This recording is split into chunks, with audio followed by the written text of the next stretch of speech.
No, it's true. Are neo-Nazis supremacists? It depends on which ones. They're individuals. No, I didn't ask you which ones. Some of them are plain old neo-Nazi. Miss Swan, listen, I'm not reading your book if you literally can't answer this question.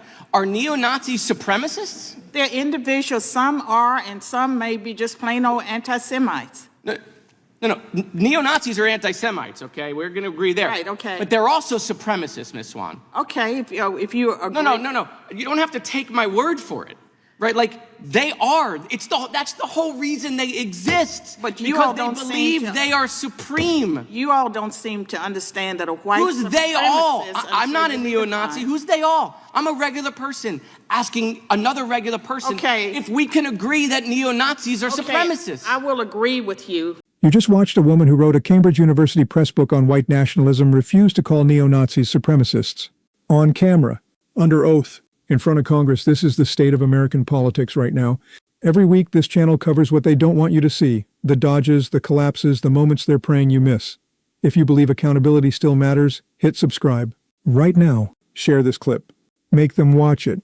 Like it so more people find it. The truth doesn't spread itself. We're just getting started.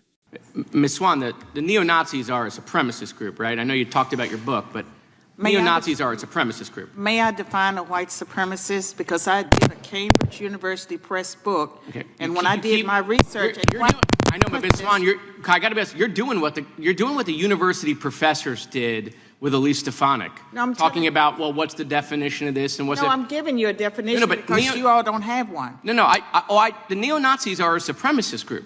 They believe they're supreme, right? That's why they wanted to put people in camps that they believed were not pure. Neo-Nazis are a supremacist group, right? I mean, this is not a trick question, Ms. Swan. I'm not trying to trip you up in the fact that I would like to define a white supremacist, and when I did my research, it was white people who believed that because of their race, they were superior to other groups. But the left redefined white supremacists so that it could include any white person in this room, Ms. Swan, hold on. all. That's a wonderful speech and a filibuster. The House Judiciary Committee convened this session to investigate the Southern Poverty Law Center, an organization that for decades branded conservatives, Christians, and academics as hate group members alongside actual neo-Nazis and Klansmen. Carol Swain was sitting at that witness table specifically because the SPLC labeled her an apologist for white supremacists. That label cost her job opportunities, speaking engagements, and ultimately her academic career. So understand what you just watched. Swain came to Congress to testify that the SPLC weaponized the label white supremacist against people who did not deserve it. And then, on that same day, at that same table, she refused to confirm that neo-Nazis, people who wanted to murder Jews, Romani, and disabled people by the millions, are supremacists. She handed the left everything they could ever want to discredit her, her testimony, and every legitimate criticism of the SPLC. And Moskowitz, who received an assassination plot against him, who watches anti-Semitic threats flood his social media daily, whose grandmother survived the Kindertransport while her parents were murdered at Auschwitz, Moskowitz was not going to let that slide. He asked the simplest question in American political history, and she failed it. Okay, I don't want you to be forced into it. I would agree with you, but I suggest you all take the time and read my Cambridge University press book listen, that was nominated for a Pulitzer Prize. Listen, Dr. Swan, I can promise you there's no freaking way I'm buying your book. When it took 2 minutes for you to look at me and had to convince you that neo-Nazi, listen. Because I don't like the talking points. The leftist This is not a talking point. This is 100 years of history. Watch this. I'm going to show you how easy it is. Mr. Perkins, are neo-Nazis supremacists? They are supremacists. Thank you, sir. Mr. O'Neill? Yes. Okay. Dr. Swan, that wasn't a trick question for them. I wasn't trying to trip them up. I wasn't using DNC talking points.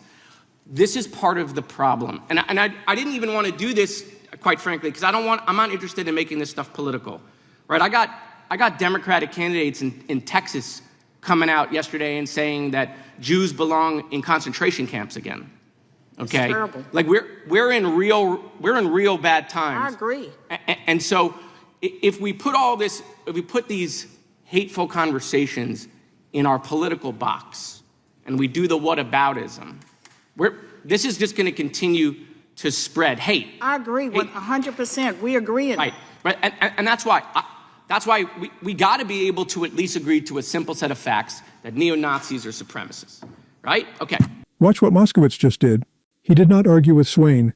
He did not chase her into the definitional swamp she was trying to build. He turned to the man sitting next to her and asked the same question. Mr. Perkins answered it in 4 words. Mr. O'Neill answered it in 1-2 witnesses. 2 seconds. Done. That contrast, Swain's 2-minute evasion against their 2-second confirmation, was not an accident. That was a prosecutor setting up a closing argument. The evidence was not what Swain said. The evidence was what she refused to say, and then she tried to recover. Tried to walk it back. Tried to pivot to her book again. And Moskowitz gave her nothing. We've moved on.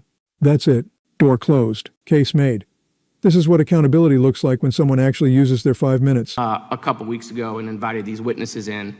But I got to be honest, like the last week, the amount of anti-Semitic messages, voicemails, text messages I have gotten, stuff on my social media, an assassination plot, a couple months ago, someone serving 25 years in jail, and now watching someone running for office trying to join the greatest deliberative body ever created on this planet, who thinks the way forward for America is to look at 1940s Germany.